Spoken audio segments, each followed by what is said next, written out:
હવામાન વિભાગે ભારે વરસાદની આગાહીને વચ્ચે નવસારી જિલ્લામાં આજે વહેલી સવારથી જ વરસાદી માહોલ જામ્યો છે। જિલ્લાના તમામ 6 તાલુકામાં ધીમે ધારે વરસાદની શરૂઆત થયા બાદ બપોર સુધીમાં નવસારી શહેરમાં ધોધમાર વરસાદના પગલે જિલ્લા વહીવટીતંત્ર એલર્ટ મોડમાં છે।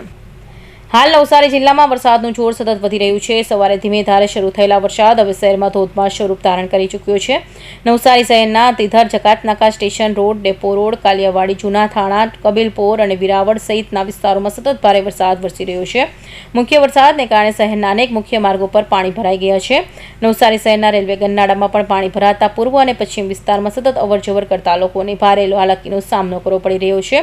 સતત વરસી રહેલા વરસાદને કારણે વિઝિબિલિટી પણ ઘટી ગઈ છે, જેને કારણે વાહન ચાલકો દિવસ દરમિયાન પણ હેડલાઇટ ચાલુ રાખીને વાહન ચલાવવા મજબૂર બન્યા છે। તો બીજી તરફ હવામાન વિભાગ દ્વારા આગામી કલાકોમાં પણ ભારે વરસાદની આગાહી કરવામાં આવી છે હોવાની નવસારી જિલ્લા વહીવટીતંત્ર સંપૂર્ણ એલર્ટ પર છે।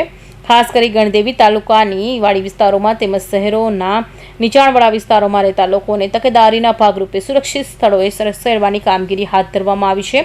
સમગ્ર જિલ્લામાં વરસાદી માહોલ યથાવત છે અને તંત્ર દ્વારા પરિસ્થિતિ પર સતત નજર રાખવામાં આવી રહી છે।